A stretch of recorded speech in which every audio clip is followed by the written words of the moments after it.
Good morning, dear students, and welcome to our next chapter in science, which is sound.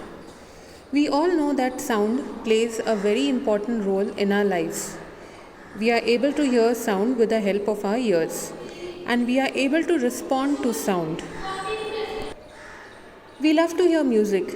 We love different types of melodious sounds.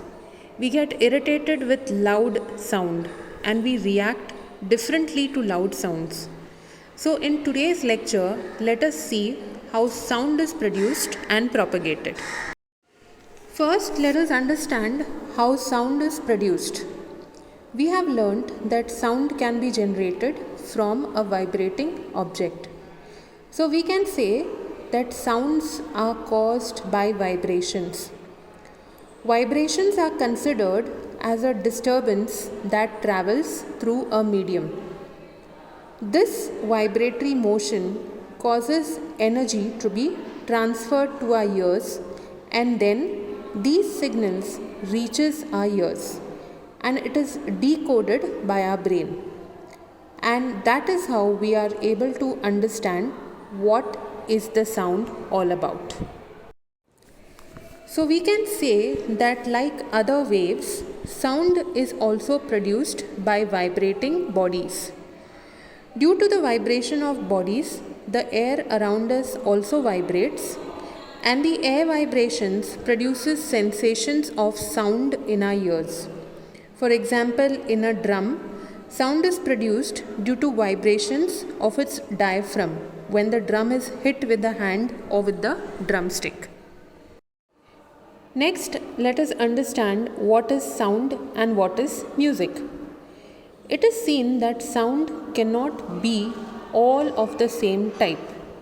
Some sounds are loud, some are soft. Some sound is very disturbing.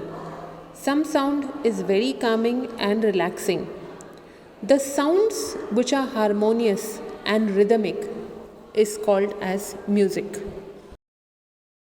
So we can say that music is sound produced by periodic vibrations. It has a regular wave pattern.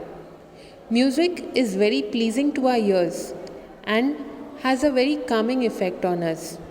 Music can be reproduced easily, for example, with the help of musical instruments.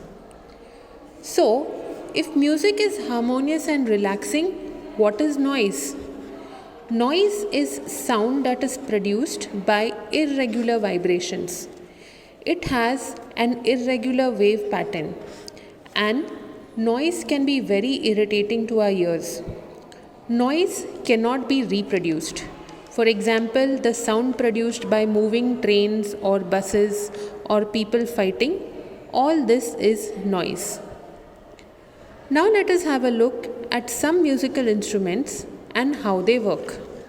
First, let us look at wind instruments.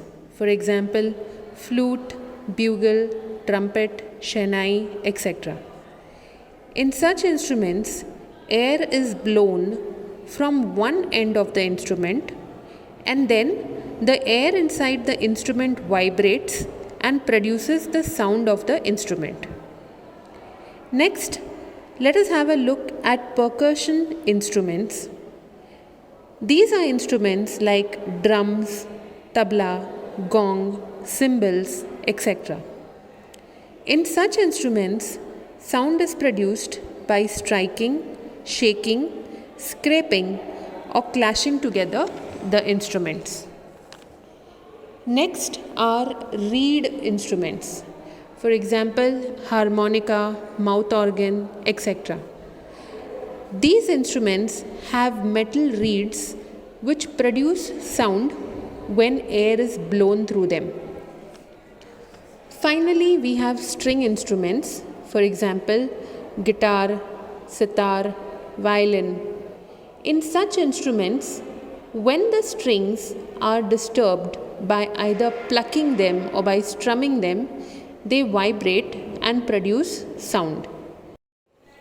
Now let us have a look at a small video here to understand how sound is produced by humans. How humans produce sound. I hope you are excited to watch this video. I am excited to start too. So why wait? Let's begin. You must be wondering what this vibrating thing next to me is. Also, you might have observed the vibrations or the movement have stopped when I stopped talking. Let's take a look again. So what do you think it is? Seems like it's something related to my speech. We already know that vibrating objects produce sound. In a guitar, it is the string. In a tabla, it is a stretched membrane. And in a flute, it is the air column that produces sound. And that was about how instruments produce sound. But what is it that vibrates when we humans produce sound? It is the voice box that produces sound in human beings. And where is it located? If you put your fingers on your throat, you will find a hard bump that seems to move when you swallow. This part of the body is known as the voice box or larynx. Make a sound and touch the voice box. You can clearly feel that it is vibrating. To be more specific, it is located at the upper end of the windpipe. Two vocal cords are stretched across the voice box in such a way that it leaves a narrow slit between them for the passage of air. When the lungs force air through the slit, the vocal cords vibrate, producing sound. Great. If all humans have a voice box, why do their voices sound different? We can easily recognize our friends, mothers, or teacher's voice, can't we? How do we do that? There are muscles attached to the vocal cords. These muscles can make the cords tight or loose. This is how it sounds when vocal cords are tight and thin.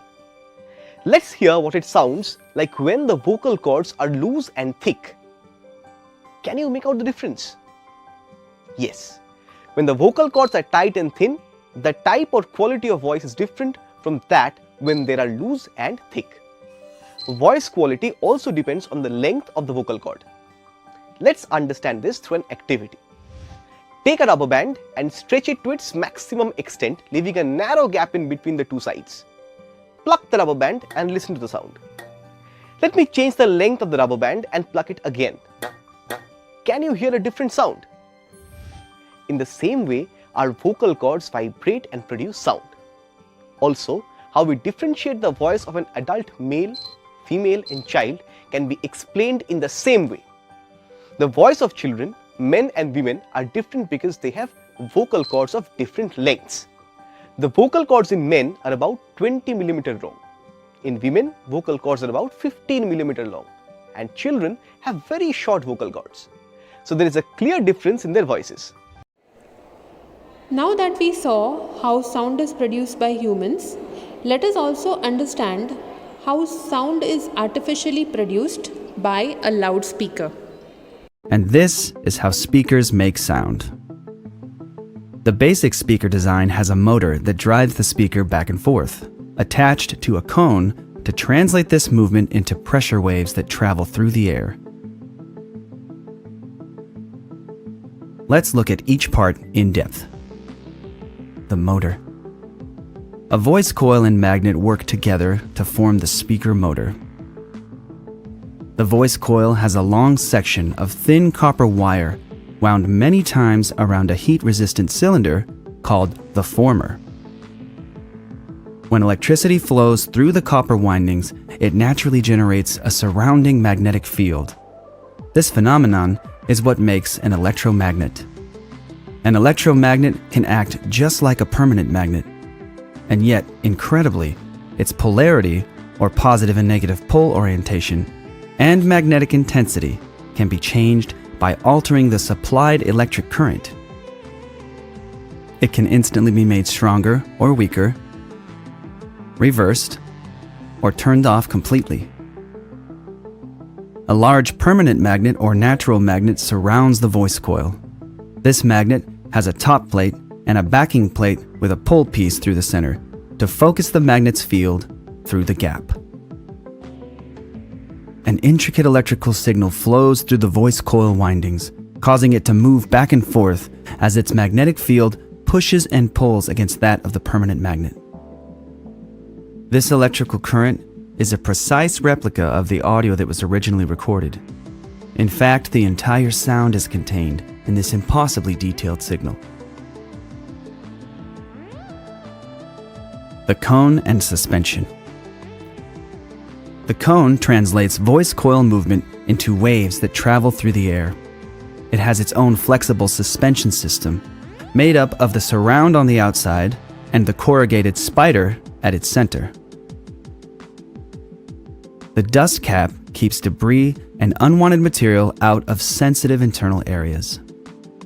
Underneath the dust cap, the voice coil's copper leads attach to more flexible wires called tinsel leads that can smoothly deform with intense speaker movement.